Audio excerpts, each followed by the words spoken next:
선생님, 요 기계는 뭐예요? 이게 양망기라고 하는 겁니다.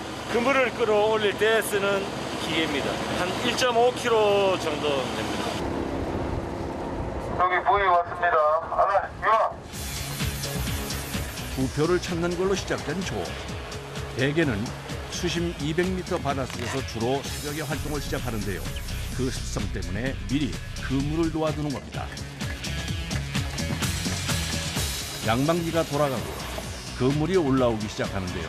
수심 200m 바다에서 하나 둘 모습을 드러내는 대게. 대게는 물이 차가운 이 3월에 잡히는 것이 살도 오르고 조직도 탄탄해 가장 맛있다고 하는데요. 그물을 걷는 족족 올라오는 대게. 씨알이 굵은 것들이 중간중간 들어있는 걸 보니 시작이 좋네요. 대게에 상처가 나지 않게 조심스럽게 그물을 정리하는 작업자. 죽기 전에 떼어내야 해서 서둘러야 하지만 신중해야 하는 작업. 대게 조업 과정 중에서 가장 손이 많이 가는 작업으로 더욱 신경 써야 한다는데요. 다리가 떨어지면 비품 되거든요. 비품이라니요? 그러니까 뭐 원래 다리가 하나 없는 거는 정품이고요. 하나까지는 아, 두 개부터는 네. 비품 돼요. 반값 되겠죠, 반값. 그러니까 조심해서 해야죠, 조심해서. 신경 써서. 한마디로 대게 가격과 직결된 것이라 더욱 조심스러운 작업. 대게 조업만 수십 년째인 작업자에게도 대게를 떼어내는 일은 고된 작업으로 손꼽힌다는데요. 경우에 따라서는 한 마리 떼어내는 데만 일부는 좋게 걸리기도 한답니다. 떼어낸 대게는 반드시 배 부분이 위로 오도록 놓아야 하는데요. 이유가 있다는 겁니다. 개를 이렇게 놓으면 물속에 안 들어가는데 바깥에서 이렇게 놓으면 빨리 죽고요. 그리고 이렇게 넣어서 죽으면 여기가 까매져요. 장이 밑으로 쏠려가지고 죽어도 이렇게 죽어야 됩니다. 그래야 이게 먹을 수 있어요. 대게를 신선 상태로 육지까지 가져가려면 신경 써야 할 게 많습니다. 어창으로 들어가기까지는 또 하나 과정을 거쳐야 하는데요. 선별하는 거예요. 9cm입니다. 9cm. 자, 이렇게 되면 이제 방생해야 돼요. 아, 9cm 뭐 딱 닫혀있는데 이게 9cm인데 예, 여기 자가 여기까지 0에서 9까지 넘으면 이제 하루통에 들어가는 거고 안 되면은 방생을 하는 거예요. 여기서 여기까지 채우는데 넘잖아요. 그러면 이제 넘으면 하루통에 들어가는 거고. 다 자라지 않은 대게를 바다로 보내는 건 뱃사람들만의 투자법입니다. 너무 아까운데요? 아까도 뭐 어떻게 할 수가 없죠. 우와, 잠깐만. 이건 엄청 크다. 이거 몇 센치나 돼요? 요거는 한 13cm 이야, 정도 될 겁니다. 이렇게. 이런 거 잘 없죠? 예, 잘 없어요. 야, 이렇게 보니까 차이가 정말 확연하네요. 보기 힘든 귀한 대물이네요. 대물.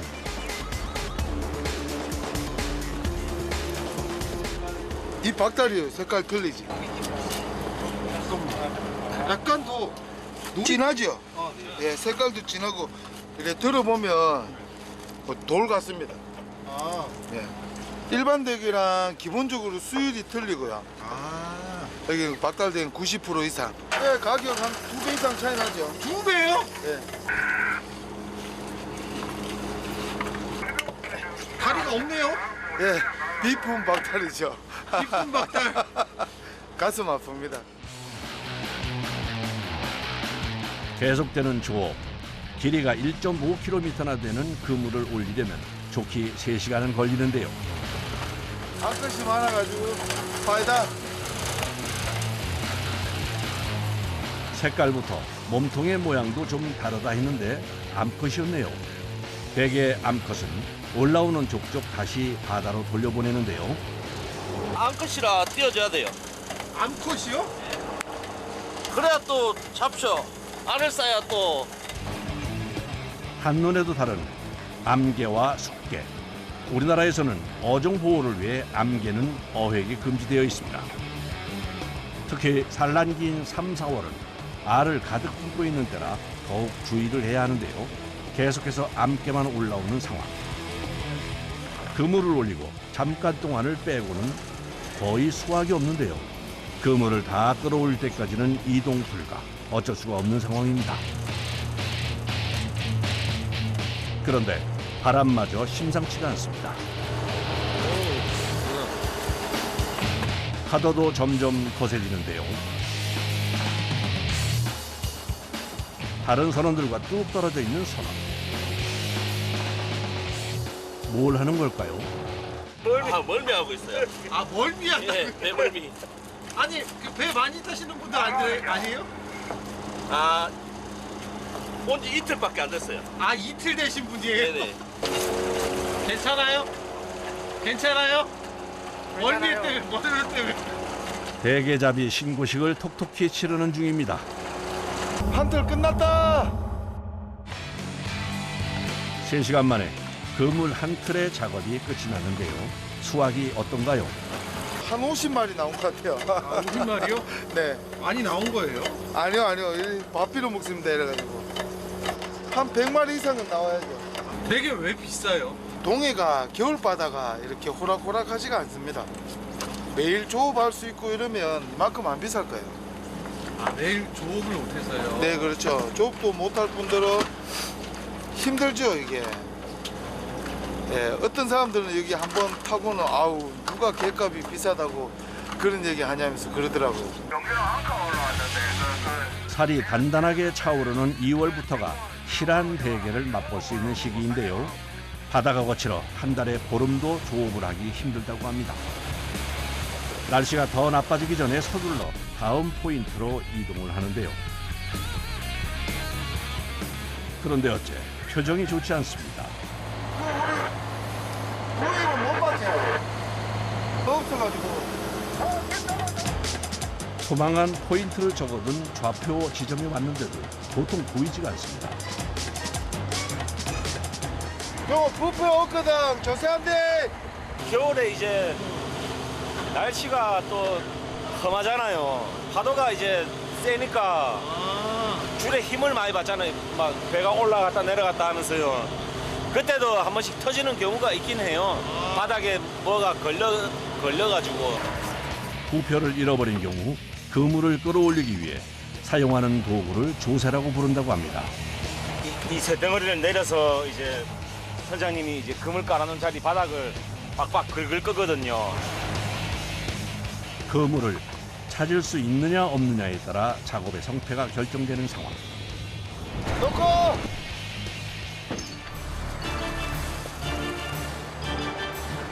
이 조세 하나에 온데 수확량이 달린 겁니다.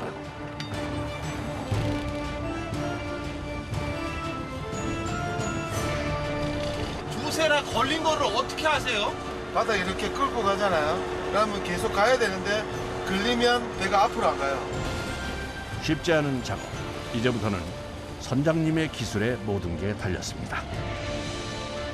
포인트 좌표를 중심으로 이리저리 배를 움직이기를 1시간. 아, 안 가네. 준비해라. 이거 풀어. 과연 그물이 올라올까 궁금해지는데요.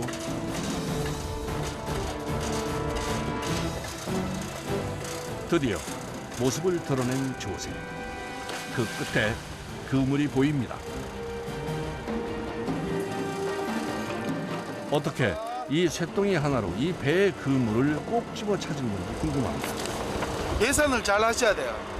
내 바닥에 그물에 이제 최초 토망할 때 그 위치, 그 다음에 내가 이제 만약에 잃어버렸을 때 이 지금 주위에 다른 그물들도 많잖아요. 그러니까 그 그물들 다 피해가지고 그 사이를 끌어야 되는 거죠. 한 200만 원 가까이 될 걸요. 한 팁이요? 네네. 아, 뭐 걸렸어. 기쁨도 잠시, 양망기에 불청객이 걸렸습니다. 떠내려온 통발인데요. 한두 개가 아닙니다. 대게는커녕 빈 통발만 건져 올리게 된 상황.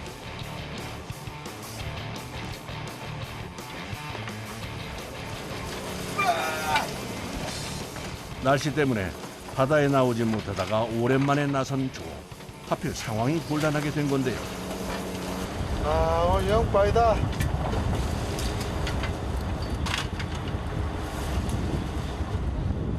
아, 집에 가자. 선장님 막 국물 다 잊어먹고 이랬는데 집에 가자니까 좋아? 맞습니다. 어? 야, 이 새끼야. 와, 이거 좋습니다. 이런데. 근데 완전 망인데 걔는 거의 한 마리도 없네. 예. 마음 좀 추스려가지고 다른 데 작업하러 하면 또 가야죠. 해지기 전까지 조업을 마치려면 서둘러야 합니다. 이동하는 사이 선장님이 선원들을 위해 나섰습니다. 조업하느라 끼니도 못 챙긴 선원들에게 대게 요리를 해줄 모양인데요. 어떤 요리가 나올까 기대가 됩니다.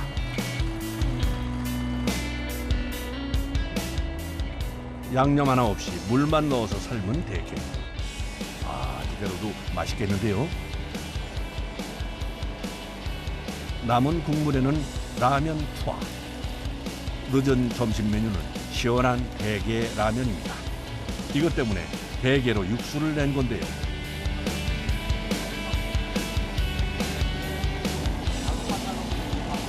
자, 먹읍시다. 그야말로 뚝딱 차려진 한상. 변변한 반찬 하나 없지만 고된 일을 마치고 먹는 밥은 그야말로 꿀맛이 아닐까요?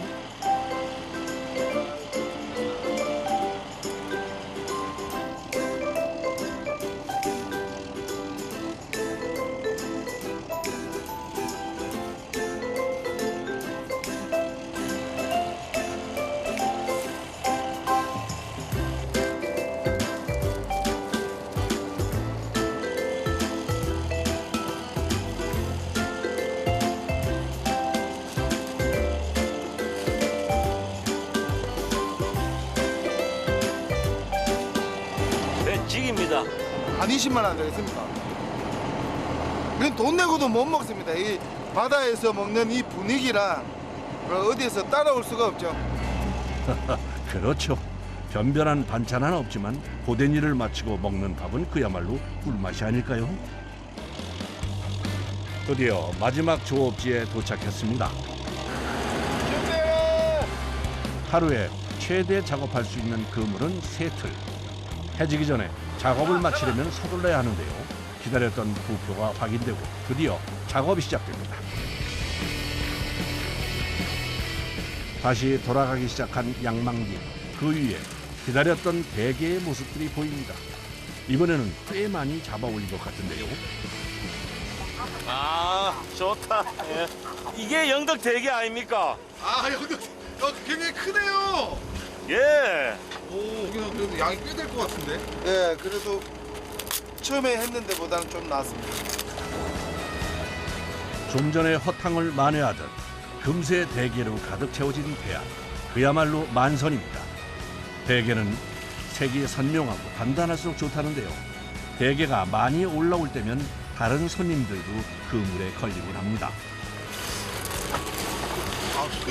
그죠? 흑고동. 우와, 크기가 어마어마하네요.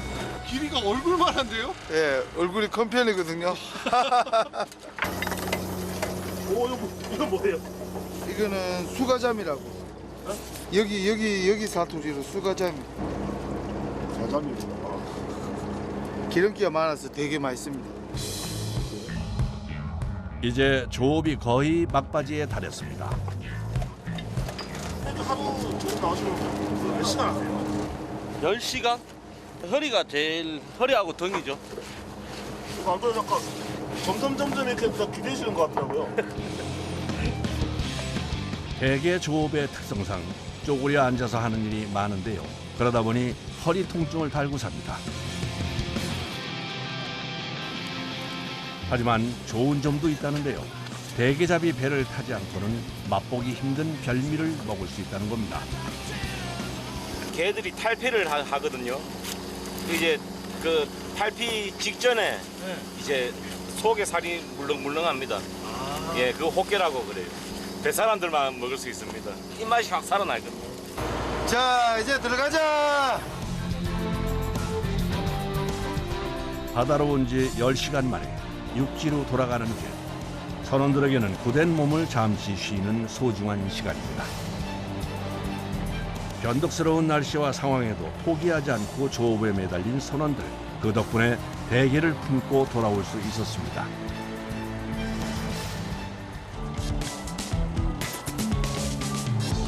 항구에 도착하자마자 다시 분주해지는 선원들. 대게 선별을 위해 준비를 서두르는데요. 신선도 유지를 위해 최대한 빠르게 작업을 해야 합니다. 대게는 크기와 상태에 따라서 4가지로 분류를 하는데요. 수율이 약한 것들. 네. 왜 습기가 하면 손님들한테 실수할 수가 있습니다. 살짝만 만져도 살 비율을 안다는 선장님. 24년째 대게 조업을 하는 햇사람만의 노하우라고 합니다. 직접 집에서 다 판매를 합니다. 대게 조업과 판매를 함께해 잡은 대게는 모두 한 곳으로 모이는데요. 지방 함량이 적어 담백한 대게. 씹히는 맛 또한 일품인데요. 그 중에서도 최고로 치는 것이 박달대게. 크고 살이 꽉 찬 대게를 박달대게라고 부르는 겁니다. 이 박달대게 맛을 가장 잘 볼 수 있는 방법이 찜입니다. 게가 죽으면 찌려고요. 살아있는 상태에서 찌면 요 다리가 다 떨어져요. 대게의 모습을 온전히 보존하기 위해서 미지근한 물에 1차로 담가두는 건데요. 집에서 찌면 김이 올라오고 난 뒤에부터 한 15분 정도 찌고요. 그리고 불 끄고 한 5분 정도 뜸을 들이셔야 돼요. 대게 특유의 이 각각류 특유의 비린 맛 싫어하시는 분들은 맥주 조금 넣어가지고 찌면 그런 맛을 다 잡아줘요. 단맛과 짠맛의 조화가 완벽한 마성의 맛. 대게찜이 완성됐습니다. 사라진 입맛까지 돌아오게 만드는 대게. 이 맛을 보기 위해 봄이면 영덕을 찾는 사람들이 많습니다.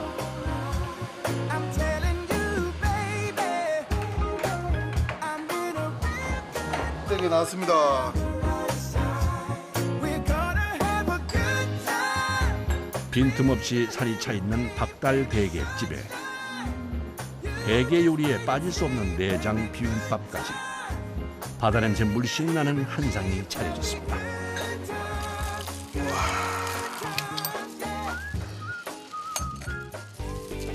대게 등장에 손과 입이 쉴 새가 없네요.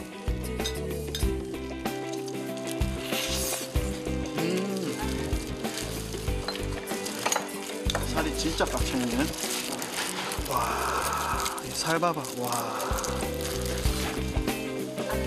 한번 먹기 시작하면 멈출 수가 없는 그야말로 마성의 맛이 만 것 같네요. 제가 요즘 입맛이 없었는데 오늘 여기 박달대게 먹고 정말 입맛이 제대로 살아나는 것 같아요. 일반 게들은 잘 빠지는데 살이 박달은 거의 안 빠져요. 그만큼 이제 속에 살이 꽉 차 있으니까 못 따라가죠. 다른 게가 박달이 그래서 우리나라에서는 그래도 박달이 최고라고 봐요.